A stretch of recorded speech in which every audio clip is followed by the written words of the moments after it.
普京甩锅，从未想过攻击任何人。欧洲舍命援乌，26国出兵乌克兰。俄报复来袭，发动最大规模空袭。欧盟主席飞机遇袭，普京黑海豪宅被烧。俄罗斯内斗，赫尔松爆发火并事件。乌俄消耗战，俄罗斯承受不了入侵的代价。北约万亿美元抗俄，欧洲盟国的国防采购首次超过美国。芬兰扩军100万，挪威围剿俄北方舰队。精彩内容马上开始。在乌俄问题上，普京还是在甩锅，认为乌俄双方没有达成和平协议，不是俄罗斯的问题，还说自己在2022年就向乌克兰提交了一份协议，内容包含撤军并结束战争，但遭到了基辅的拒绝。甚至普京还表示，俄罗斯从未有过，也永远不会有攻击任何人的意图。在乌俄战争的背景下，这话没一点信服力。相信普京不如相信火力军是 Superman。按照普京的说法，乌克兰加入欧盟可以，但加入北约不行，会威胁到自己的安全，这就是干涉乌克兰内政。作为一个自主独立的国家，乌克兰拥有选择的权利。归根结底，乌俄战争就是普京以安全为借口实现自己入侵的目的。为了保证乌克兰的安全，欧洲要动真格了，不仅同意美国的关税政策，还加大了援乌力度。欧洲理事会负责人安东尼奥·科斯塔公开证实，欧盟愿意在贸易战中做出让步，也就是同意美国征收15%的关税，放弃反制措施。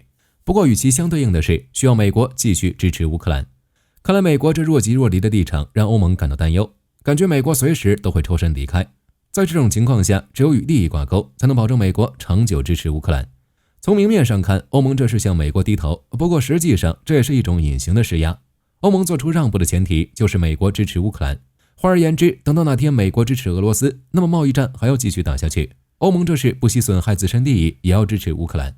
就结果来看，欧盟援乌的力度越来越大。在巴黎举行的资源联盟会议上，35国作出承诺，加大对乌克兰的支持，其中26国同意在乌俄停火后向乌克兰派遣海陆空3军部队，或者向维和部队提供支持，其中包括美国。在此之前，愿意向乌克兰派遣维和部队的国家还只有10个，现在飙升到26个，保障力度更强，也彰显了盟友的态度。在基辅那边正在组建一个多国部队的作战司令部，最大程度地保障乌克兰的战后安全。除了维和部队，对乌援助也增加了。斯塔默宣布，联盟国家将向乌克兰提供远程导弹，比如夜幕弹道导弹。英国还将从俄罗斯被冻结的资产中拨出13亿美元，用于援助乌克兰。德国也表示，计划每年向乌克兰的4个机械化旅配备大约480辆装甲战车，并让乌克兰合作生产巡航导弹，让俄罗斯不敢再进攻乌克兰。从以上这一系列消息来看，欧洲的态度愈发强硬。不过，俄罗斯依旧是老样子，不想和谈，再次公开表示拒绝欧洲维和部队入驻乌克兰。如果非要进来的话，那维和部队会成为合法打击目标。或许26国出兵，俄罗斯感觉自己不被尊重。在资源联盟会议的3天后，俄罗斯发动自开战以来的最大规模空袭，更是要发动秋季攻势。9月7日，805架无人机13枚导弹冲向乌克兰。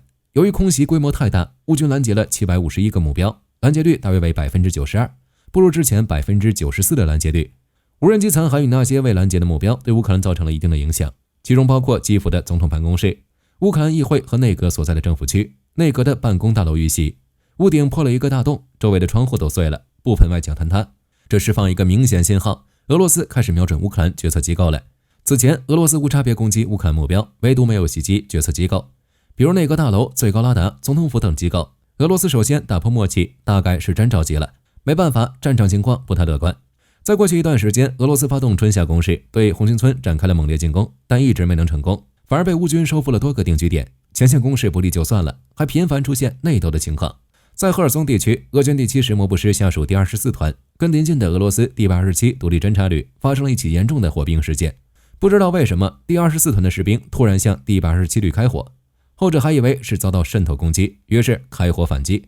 事件造成俄军21人死亡，7人受伤。到目前为止，仍然没有确定俄军士兵内斗的原因，俄罗斯国防部也没有发布任何相关消息。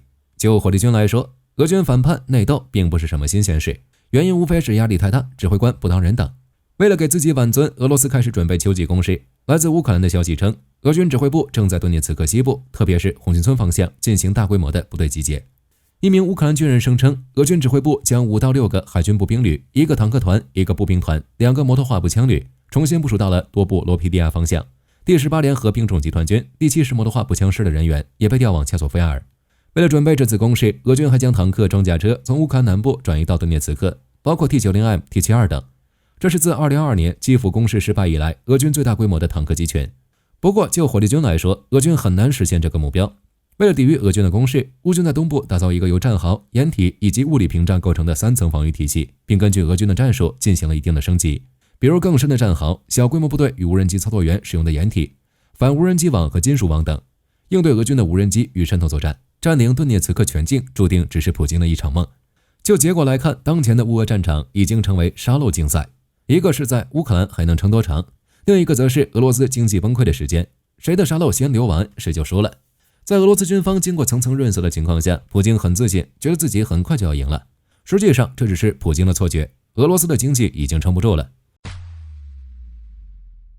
在东部经济论坛2025年年会的简报会上，俄罗斯联邦储蓄银行首席执行官赫尔曼·格列夫声称，在第二季度，俄罗斯经济进入了技术性停滞阶段，7月和8月的迹象非常明显，正在接近零增长。俄罗斯预算的赤字也在不断增加。其财政部的初步数据显示，截至7月份，俄罗斯预算赤字已达到 GDP 的 2.2%。在这种情况下，乌克兰还在不断袭击俄炼油厂、武器制造厂等。随着工人下岗，经济不断萎靡，俄罗斯正处于崩溃的边缘。战场方向，俄罗斯入侵的代价已经显现。从2022年11月到2025年8月的1000天里，俄罗斯仅占领了乌克兰 0.97% 的土地，算上损失，每占领1平方公里的土地，俄军就要损失170名士兵。乌克兰武装部队战略委员会则报道，在2025年的春夏攻势中，俄罗斯每占领1平方公里就要损失124名士兵。看起来没什么，不过100多名俄军士兵伤亡。但是在二战期间，如果计算东线的面积，苏联每占领1平方公里仅损失2名苏联士兵，在阿富汗是 0.02 名。在2次车臣战争中，俄军每占领1平方公里仅损失不到1人。结果来到乌俄战场后，这个数字就变成了170名士兵，这是二战东线的85倍。这个损失俄罗斯根本无法承受。针对这种情况，俄罗斯传奇军神吉尔金再次发话，俄军真是丢脸，整个夏天在前线连一段都没突破，花了16个月猛攻切索菲亚尔，结果却一无所获。事实证明，俄罗斯根本赢不了，前线打不过，俄罗斯就开始出阴招了，比如解决提出问题的人。欧盟主席冯德莱恩就遭遇了电子战。英国金融时报报道，欧盟委员会主席冯德莱恩乘坐飞机前往保加利亚，在接近普罗夫迪机场时遭遇电子战袭击，飞机的导航设备遭到干扰，在机场上空盘旋1个小时后，飞行员决定依靠纸质地图进行降落。保加利亚空中交通服务管理局证实了这一事件，表示自乌俄战争以来 GPS 干扰事件显著增加，最近还出现了欺骗信号的事件，这些干扰破坏了 GPS 信号的准确接收。欧盟委员会发言人奥德里安娜·波德斯塔也确定了这一消息，认为这是俄罗斯干的。这种阴招俄罗斯肯定不会承认。克里姆林宫发言人佩斯科夫只是来了一句你们的信息不正确，否认有任何不当行为，之后就没有下文了。凶手是谁其实一目了然。乌俄战争爆发后，俄罗斯与欧洲的矛盾激化，援助乌克兰，制裁俄罗斯，还将那些被冻结的资产拨给乌克兰。俄罗斯是最有动机，并且俄罗斯的电子干扰早就开始影响波罗的海国家波兰和芬兰的飞行。在2024年的时候，当时担任英国国防部长的格兰特·沙普斯以及其他工作人员在波兰返回英国的途中，其乘坐的飞机就遭到了电子干扰。这次欧盟主席遇袭肯定也是俄罗斯的手笔。巧的是，在欧盟主席遇袭时，普京的豪宅也被烧了。在乌军对克拉斯达诺尔边疆区的打击中，无人机残骸导致其格连吉克地区起火，起火距离普京豪宅近10公里。为了避免大火烧毁豪宅，俄罗斯派出了550名消防员，外加89台灭火设备，甚至还出动了直升机参与救援。最终大火花了4天时间才控制住。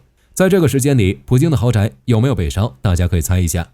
欧洲方向，欧洲国防开支大幅上升，北约更是成为抵抗俄罗斯的最前线。在乌俄战争的背景下，欧洲站起来了。自二战以来，欧洲国防采购支出首次超越美国。2025年，欧洲国防采购支出预计达到1701亿美元，超过美国的1677亿美元。这标志着美国20年来在军事采购方面的主导地位发生了逆转。这不是一时半会儿就能搞定的。自2015年以来，欧洲就稳步增加投资，在2022年乌俄战争爆发后加速增长，最终实现了超越。与此同时，北约成员国也大幅调整了国防预算。英国防务杂志报道，预计到2025年，北约国家在国防上的总支出将达到 1.59 万亿美元，美国依旧占据大头，支出近9800亿美元。欧洲北约成员国和加拿大的国防预算则超过了6080亿美元。对于欧洲国家而言，这比之前多出太多。乌俄战争爆发之前，北约国家的国防开支的确有一定的涨幅，毕竟有一个克里米亚危机，但是涨幅并不大。结果乌俄战争爆发后，军费涨得一个比一个快。如果平均来算，欧洲盟国和加拿大已经将 GDP 的 2.27% 用于国防，北约所有成员国的支出则占总 GDP 的 2.76%。波兰是最勇的那个，达到了 4.48%。立陶宛和拉脱维亚分别达到了 GDP 的 4% 和 3.73%。挪威和丹麦的国防开支预计将超过 GDP 的 3%， 这还仅仅是开始。按照北约的新要求，到2035年，所有盟国的国防开支都要占 GDP 的 5%。当然，光有钱没有士兵也不行。在这方面，芬兰与瑞典展示了教科书式的操作。最近，芬兰国防部向议会提交了一项重磅提案，计划将预备役军人的年龄上限从当前的60岁直接提升至65岁。如果这项改革能够实施，那么芬兰的战时预备役力量将达到87万人，成为北约盟国之首，其中约28万人被指定用于战时任务。瑞典很早之前就曾宣布，考虑将退役军官的重新征召年龄从目前的47岁上调至70岁，让那些老兵再次披挂上阵。瑞典委员会还提议取消对退役士兵军事部署的所有限制。按照瑞典当前的政策，退役士兵有10年的部署义务，即退役后10年内需随叫随到。但瑞典计划彻底抹去这一限制，或大幅延长其时限，让10年甚至更长时间未服役的人员也能随时编入军队预备役。芬兰与瑞典征召老兵的目的就是获得经验丰富的预备役人员，保持强大的战时力量。无论是军官、士兵还是普通士兵，只要身体素质达标，都能继续为国效力。至于年龄的问题很好解决，现代战争对兵力数量和素质的要求更高，老兵专业技能更强，作战经验更多。因为年龄跟随坦克作战不太现实，但在后方指挥或操作无人机为前线部队提供支持完全不是问题。规模足够庞大的预备役也是潜在的威慑力量，能让普京在动手之前不得不认真掂量一下后果。只是庞大且训练有素的军队，那是真金白银堆出来的，人员薪资、装备采购、维护、训练，每一项都是天文数字，可能会挤占其他民生预算，就看芬兰和瑞典怎么解决这件事了。另一边，挪威则是加强海军，矛头直指俄罗斯北方舰队。就目前的情况来看，挪威将花费100亿英镑采购至少5艘2流型，将于2030年开始交付。这是挪威有史以来最大的一笔军事投资，目的就是与盟友联手遏制俄罗斯北方舰队在北极和北大西洋区域的活动。就结果来看，挪威将与英国合作，组建一支联合舰队，其中包含8艘英国舰艇、5艘挪威舰艇，在北极和北大西洋的某些关键区域巡逻，并与潜艇、海上巡逻机与岸基设施协同，限制俄罗斯北方舰队的进入。在芬兰这边，或许是军费提升的比较爽快，特朗普的态度都不一样，不仅万名美军常驻，还将部署更多兵力。据法新社报道，特朗普在与纳罗基举行的联合新闻发布会上明确表示，美国没有计划减少在波兰的驻军，还强调如果他们希望我们这样做，我们会在那里放更多。言外之意就是有需要就开口，我不推辞。好了，这期视频到这儿就结束了。各位觉得26国这个数字会继续上涨吗？可以在视频下方留言，大家一起讨论。喜欢的话不要忘记点点关注。我是火力军，下期见。好的，各位观众，今天给大家推荐一款 T 恤，不仅超有态度，还堪称性价比之王。首先，它超级轻，拿在手上轻飘飘，穿上身更是零负担，舒服到让你忘了它的存在。其次，面料剧透气，就像会呼吸一样，就算在外面跑一天，也能保持干爽，彻底告别黏腻感。最关键的是，价格真的让我惊掉下巴，仅需很少的钱，你就能拥有这份清爽。质量和舒适度绝对远超这个价位，闭着眼入都不亏，多买几件换着穿也毫无压力。链接已经给你们上了，这种宝藏 T 恤手慢无，赶紧去抢。